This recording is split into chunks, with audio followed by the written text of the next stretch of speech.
Bamwe mu bahinzi bavuga ko agaciro kawe ifite ku isoko ndetse n'abafatanyabikorwa leta ishyira mu buhinzi bwayo bibatera imbaraga yo kwitabira kuzihinga. Abavuga batyo nabiyumviye muri koperative Abakunda Kawa Rushashi bashyirirwa imashini zidoda, amasuka ndetse n'ikawa zo gutera bifite agaciro ka miliyoni z'amafaranga y'u Rwanda zisaga 14.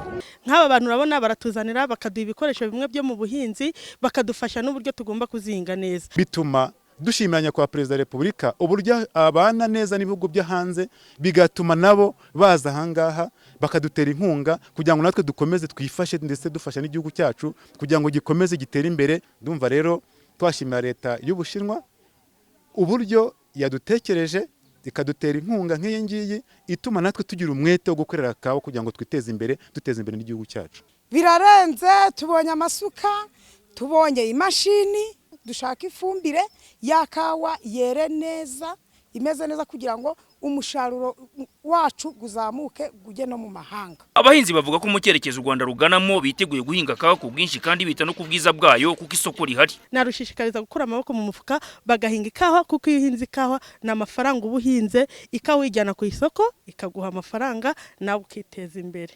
Usibye mu masoko yo mu Burayi mwumvishe ko twageze ubwo mu Bushinwa, noneho twongera ingano y'ikawa hanyuma tubona ikawa tugemura hanze, igihugu cyacu kizabona amadovize. Icyo ni kimwe. Icya kabiri, nkatwe nk'abanyamuryango tuzongera ubushobozi dufite. Ambasaderi w'Ubushinwa mu Rwanda Gao Wenki wagaragaje ko bafite isoko ry'abantu basaga miliyari banywa ikawa kandi bakeneye iva mu Rwanda, yashimangiye ko bazakomeza gutsura umubano no kwegera abahinzi. So my top priority is to just deepen our political mutual trust. Ati icyo dushyize imbere ni ugushimangira umubano w'ibihugu byombi ushingiye ku cyizere n'imikoranire no gusangira amakuru ku baturage bacu. Ni muri urwo rwego dufasha abaturage kandi ndahamya ko tuzakomeza kubaba hafi.